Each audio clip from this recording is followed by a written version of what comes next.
green. Okay. Yeah, so it'd be page 31.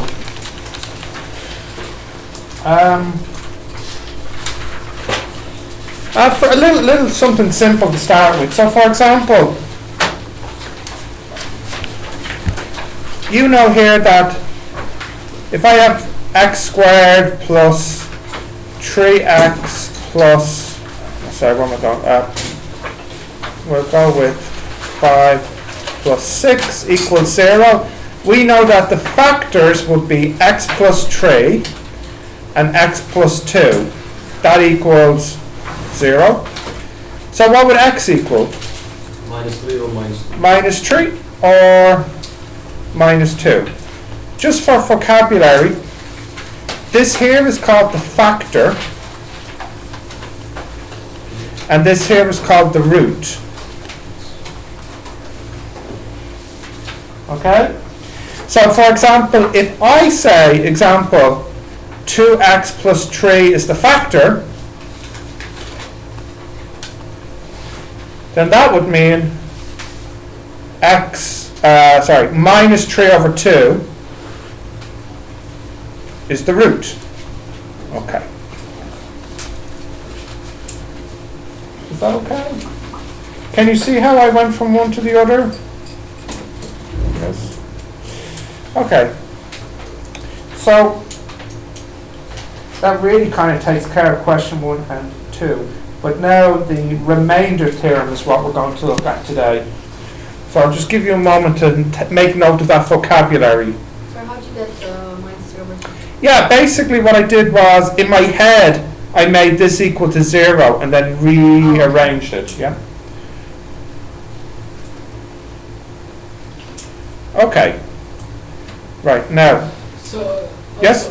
Also, 2x, it will be minus 2 if you move the... Oh, sorry, this is not related to this. This is a different thing. So this is my example. So here, this is a factor, this is a factor, this is a root, this is a root, yeah. And then this is my example. If I tell you this is a factor, then that's the same as saying this is a root.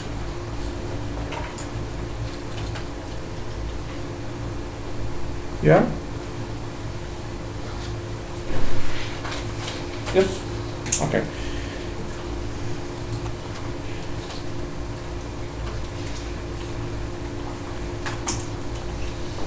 Okay. The remainder theorem. Okay.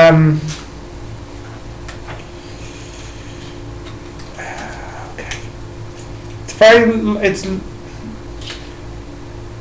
long enough, so just make sure you're taking your notes clearly, and if I'm going too fast, slow down. But the remainder theorem, this is the idea.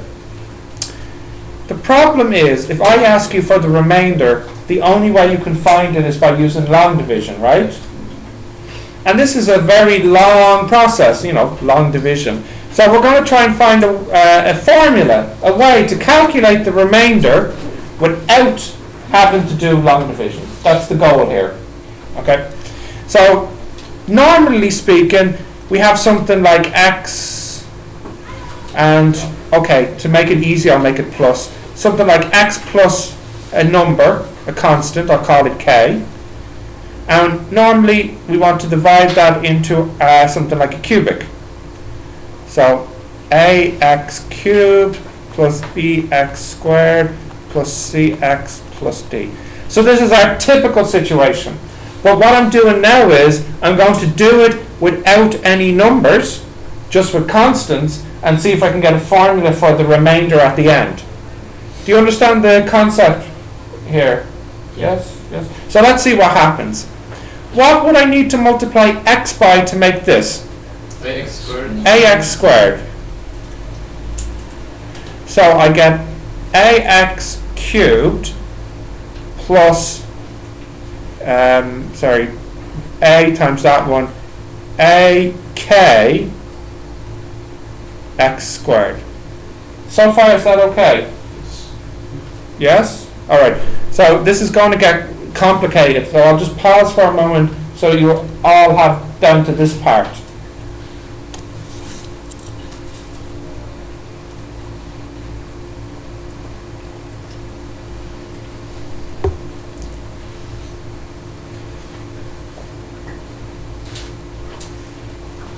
Can we move this back a bit? Maybe make it a bit bigger.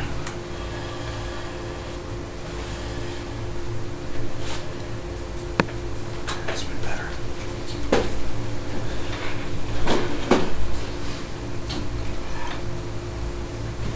Okay. Now, what term would I need next? Or what do I do next? I have to subtract. So subtracting. Here, cancels. Here I have bx squared minus akx squared. So in total, b plus ak x squared. Sorry, not plus, of course. Here, minus. That minus that. Now you can see why this is going to start getting messy. Because what would I need as my... Oh, well, I'll take the other two down. What would I need as my next multiplying term up top? B minus AKX? Yeah, b minus akx. Multiplying that one by that one. B minus akx squared. And then multiplying this by k. I get plus bk minus ak squared x. Again, I'll pause.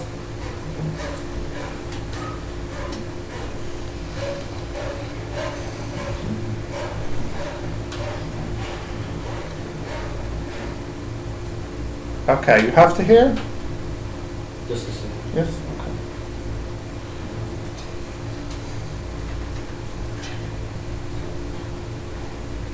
This is everybody, isn't it? Nobody disappeared.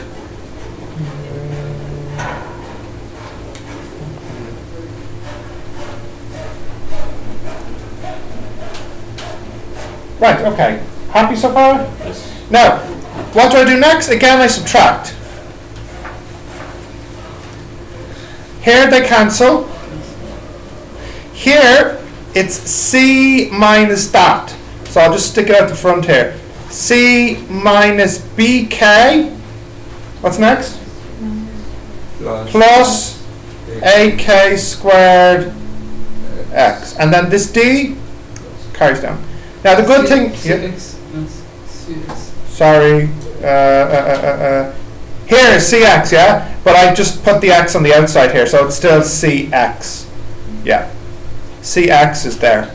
And then that one is there, and then that one is there. Yeah, it's okay. Now, the good thing is at least I only have one more multiplication to do. Isn't that it? Sorry, I've done that minus that, that's x. Yeah, what do I put up the top here? This whole thing here. Okay. To save space, I'll just write here blah. Meaning this thing here.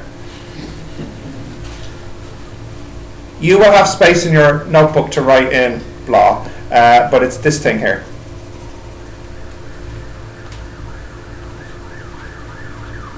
So plus c minus bk plus ak squared? This here is c minus bk plus ak squared, yeah.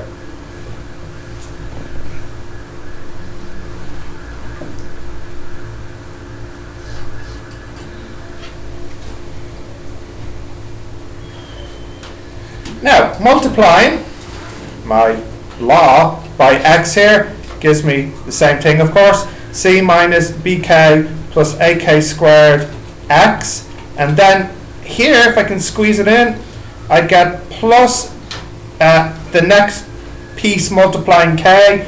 So plus ck minus bk squared, thank you, yeah. Plus ak cubed plus d, sorry, that should all be on one line. So it's ck minus bk squared plus ak cubed, and then the d gets carried down. No, sorry, no. You didn't see anything with the d. Actually, I might be able to squeeze this in. Let me rewrite it. I'll write smaller. Okay. So plus, and what I'm doing is that multiplying k. Right, so plus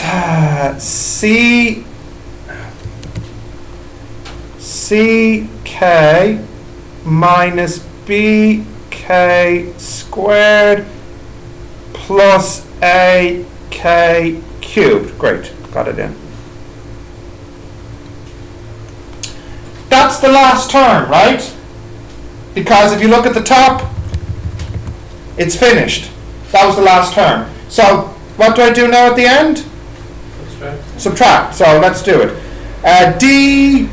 d minus ck. I have a feeling that should have been a minus here.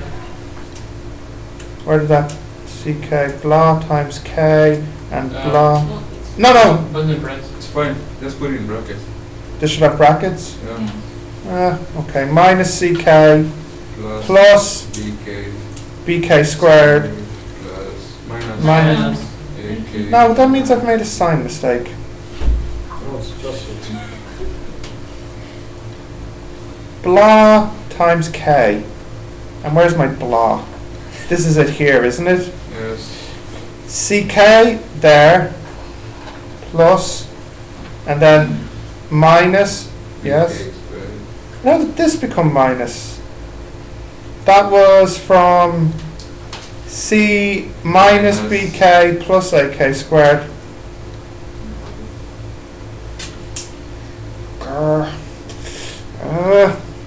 My signs. A k cubed with the minus. Right, they should have been plus. Quick check. A by that ax cubed, a by that ak squared minus b minus ak squared carries that down. So up to here is good. Then I put b minus ak up here, b minus ak x squared, b k minus ak squared x, and then I subtract c minus bk plus ak squared x plus d, and then I put that up there. So then that multiplied k, ck minus that plus that, and then It's actually fine. what's that? It's okay. No, I know what the answer should be. It should be all plus. Mister, maybe it's because you carried down the d. Maybe that should come at the end. No, it's okay. No, that's fine. Why did you minus them all since it's plus? Like Here. yeah, when you go to the CK, why did you minus them all? Isn't it plus? Well, I'm doing this line minus this line. So, Why did you do like D minus CK? oh, because it's this minus this. Oh Yeah, so d minus ck plus. Oh, come on, guys. Somebody must be able to see the sign mistake. Did your answer come It's, with it's x plus It's k plus. or x minus k? It's Because CK plus. when you started, you changed minus x minus Yeah, k this to is x. plus. So it's plus. Yes. Then how are you? All right. Why did you put? That's CK. Forget it. plus. Not mistake. Last year I did the proof with minus. Ah. This year I did it with plus. That's why my signs are the other way around. So No. we're fine right now. So we're all cool. We're all cool. No need to It worry. was pointless. Not pointless. It was informative for me. Yes. I should either stick with plus or minus every year, but not switch them. Yes. How about we do both? Mister? No. Like simply. No. All right. So that is fine. All right. So that's the remainder. Now, does this remainder look like anything? Yeah. What does it look like? Cubic form. It looks like, yeah, it looks like the cubic minus ak cubed plus bk squared minus ck plus d, right? It looks like it. But what's the difference? Instead of x, we have, A constant. yeah, k. Well, in fact, not only k, but really minus k. You see here? I can write this like this. A minus k cubed plus b minus k squared plus c times minus k plus d. That's the same as that, isn't it? How is it minus k? B should be minus How here? Yeah. Well, what's minus k squared? K squared. But the reason I did that is it looks exactly the same as the cubic except for the x has been replaced by Minus k. minus k. So this is the original. I'll call the original here f. This is the original, but instead of x, it's replaced with minus k. Now think about it for, yes? Question? No? Think about it for a moment. X plus k is called the factor, right? And what is minus k called, do you think? The root, isn't it? Yeah. So, can I go to a new page? Not yet? Okay.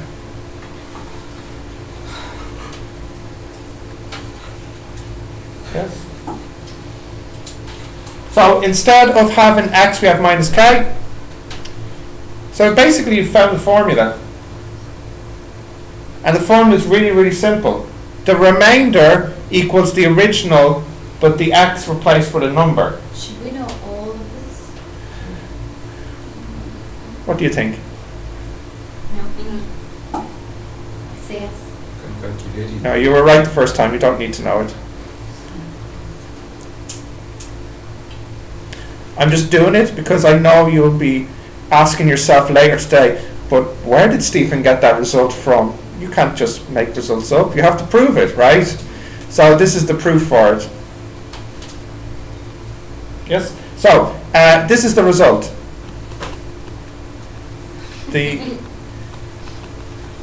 You'll have to get it from somebody. So the remainder theorem says this. If I have a function, usually like a cubic, ax cubed plus bx squared plus cx plus d, and I want to calculate the remainder when f of x is divided by something like, let's say, ax plus b, then all I need to do to calculate the remainder is this. Put the b minus b over a into the original cubic. Okay, hang on. Let me just make this screen a bit bigger. Okay. So I'll give you an example, but just to say it, so I'm saying it again. All you need to do to calculate the remainder is to take what you want to divide, and instead of dividing it, you just plug it into the original cubic, making a small adjustment with the number. So if you're dividing by ax plus b, you put in minus b over a.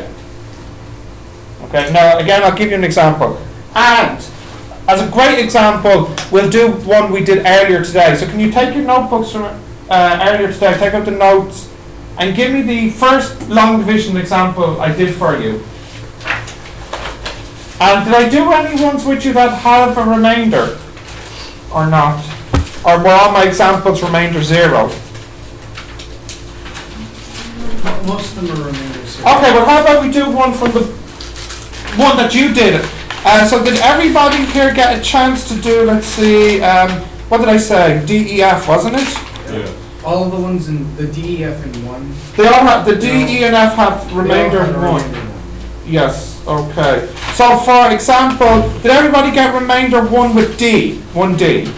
Yes? Now, you have to do long division. Let's use our remainder theorem. So we have 24x cubed minus 83x squared plus 74x minus 7. And I need to divide this by x minus 2.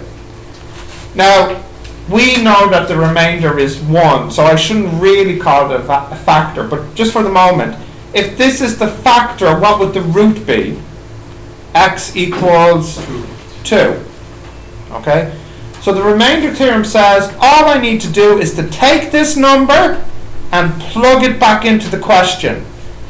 24, 2 cubed, minus 83, 2 squared, plus 74, 2, minus 7. Whoops, minus 7. Can you calculate that in your calculator, please? Tell me what you get. This is the remainder.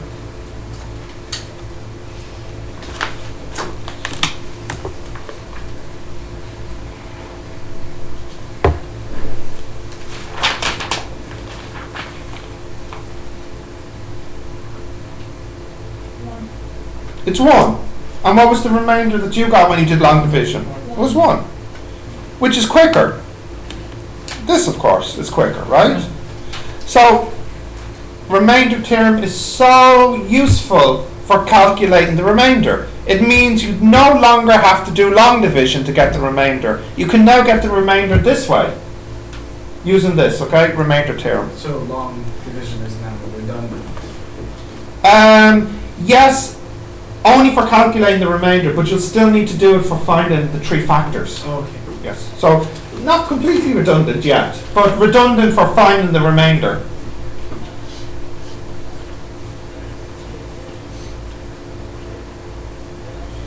Are we happy with this example? Yeah. Yes? And you can see how useful this remainder theorem is, yeah? Okay, so if you wanted to find the factors, you would add the remainder to that, to the original equation, so that you can get the factors. See, the problem is, because I know the remainder is 1 now, I know that x minus 2 isn't the factor. I don't really know if this helps me too much. Is that what you're thinking, if you can use this to get the factors? Yeah, like what Brendan was saying, it's still going to have to be long division to get the factors. Sorry. Or you could use the calculator. Yes, true, but remember, if you're wanting full marks for your question. Right, Yes. But certainly to check the answer. Yes. Okay, so we're all happy with the remainder theorem. You all feel your life is now slightly easier with this theorem. Yeah? Oh yeah. Bring it on. Okay, so we'll look at now a more difficult example with the remainder theorem. Right, for example, I'll do like, well, 1, 2, and 3 are fine now. I'll do like 4C. So I say when 3x squared plus 15, cubed, plus 15x squared plus 20x plus p is divided by x plus 3, the remainder is, what does it say, minus 1. That's the question. Did I write that down right? No, did I mix them up? So find p. So, yeah. 4c, yes? 3x cubed plus 15x squared plus 20x plus p is divided by x plus 3. The remainder is minus 1. And the question is, of course, find p. That this is 4c. X equals minus 3. That's it, yeah. X equals minus 3, you're right. X equals minus 3. And I put that back in here. But what should the answer be for the remainder? Minus 1. So you have 3 times minus 3 cubed plus 15 times minus 3 squared plus 20 times minus 3 plus p should equal minus 1. All right. 3, 9, 27, 60, 71, minus 71?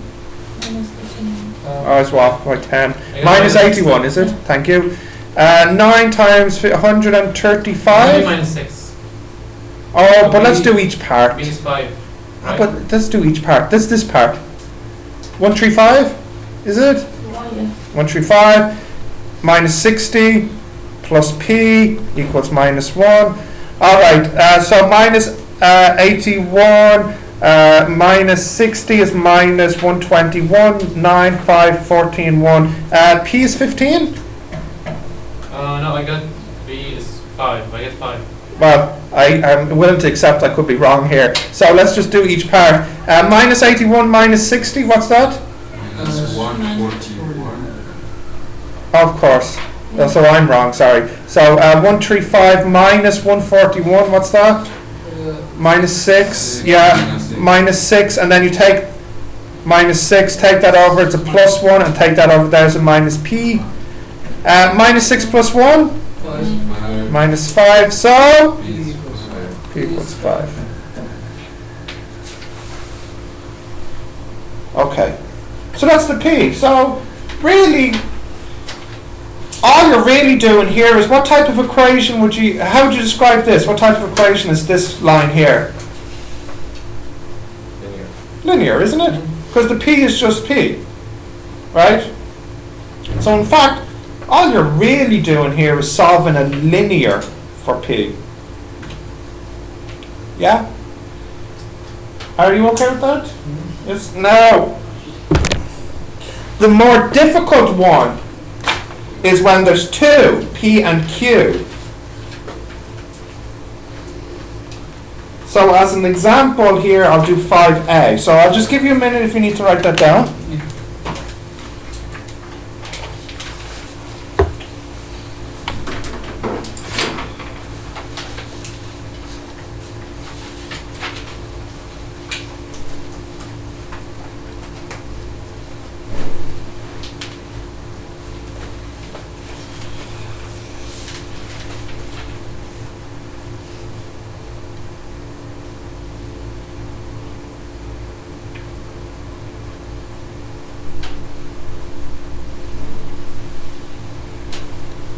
Okay. Yes, continue. Yep. Yes? Okay, so what did I say? 5a. So I tell you that 3x plus 4 and 2x minus 3 are factors of px cubed plus 17x squared minus 15x plus q. Now, I don't actually tell you what the remainder is, but if you read carefully, I say they are factors. So the remainder is 0. So what do you think I do first? We'll divide this equation by each of these. Yeah, and what would I need to use for this one? Minus 4 over 3. And this one is 3 over 2. Right. And when I put them in, what should this be? 0. So this is 1 and this is 2, so let's go with 1 first. Right, so calculator time. 4 over 3 cubed, 16, 32 over 27, 16 times 4, 64 over 27? Minus p, is this 64 over 27? Your teacher does not have a calculator. Can you please cube 4 over 3? Minus 64 over 27. Thank you. Now, this will be 16 over 9 times 7, please, for the next one. 16 over 9 times 17, sorry, 16 over, I'm tired. 16 over 9 times 17. It's this squared of times 17. 272 over 9. Plus 272. What's wrong? Joseph got scared.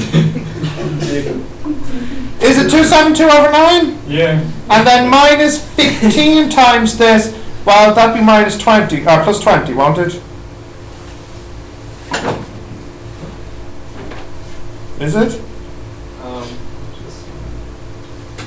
Yeah, 20. Plus q should equal 0. Now I don't, can you please do these numbers together, please? 20 plus 272 over 9?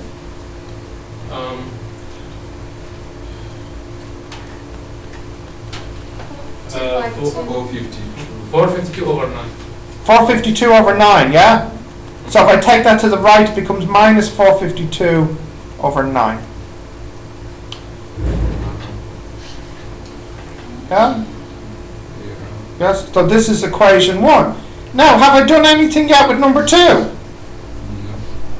Oh, could I solve this for P and Q? No. Not yet. No prizes for guessing what's going to happen. What's going to happen here? Simultaneous. Yeah, 2 equations, because now I have to do this one, 3 over 2. Okay. Where can I, here I'll try and get it in, 3 over 2.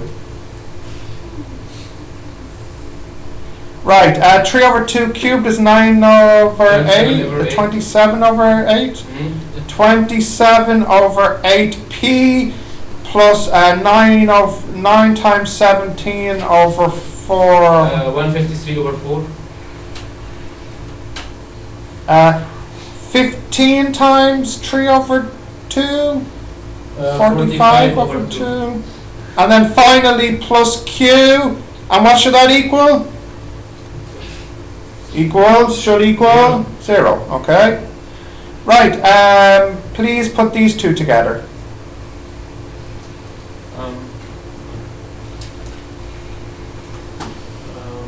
Wait. Yes. 1. 63 over 4 is these two. So that equals minus 63 over 4. Yep.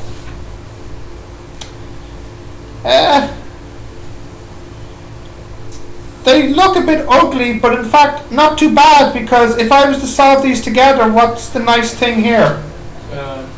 Q. They're the same, aren't they? Out. So if I just multiply by minus, so minus, oh man, what was it originally? I'll mess it up here. Right, minus, plus, okay. So if you imagine these two on top of each other, I'm going to add them together. Yes? What's wrong? Why did you change the signs? Why did I change them? I multiplied by minus 1 so that these can be opposite.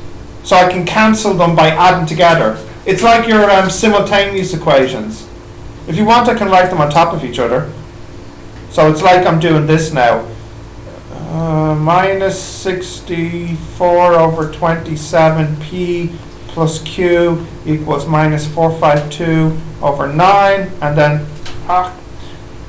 minus 27 over 8p minus q equals 63 over 4.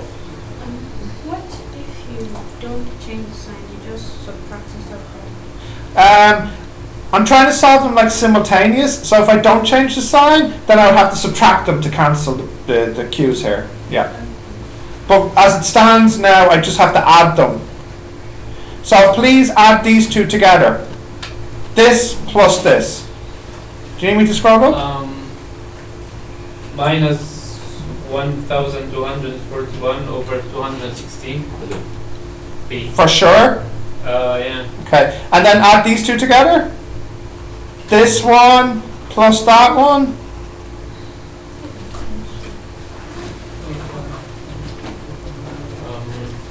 Okay. Minus 1,241 over 36. 36, yes? Yeah. Nice. So therefore, P would equal 216 over 36, which equals? 6. Should be 6. Yes.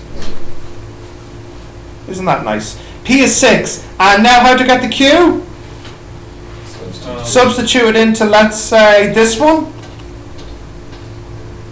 So I have Q equals minus 452 over 9 plus 64 over 27 times P, which is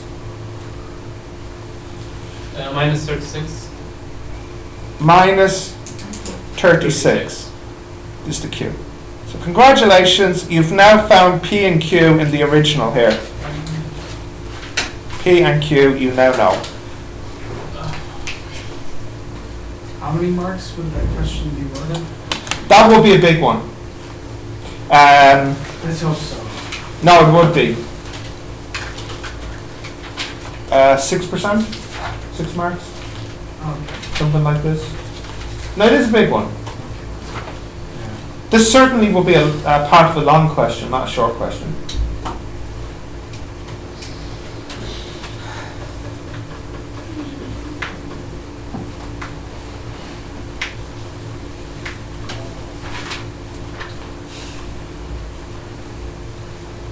Yes? Did you write all this down? Good job. Yep. Okay. Right, let me just stop this for a second. Just scroll down. Oh, I will get.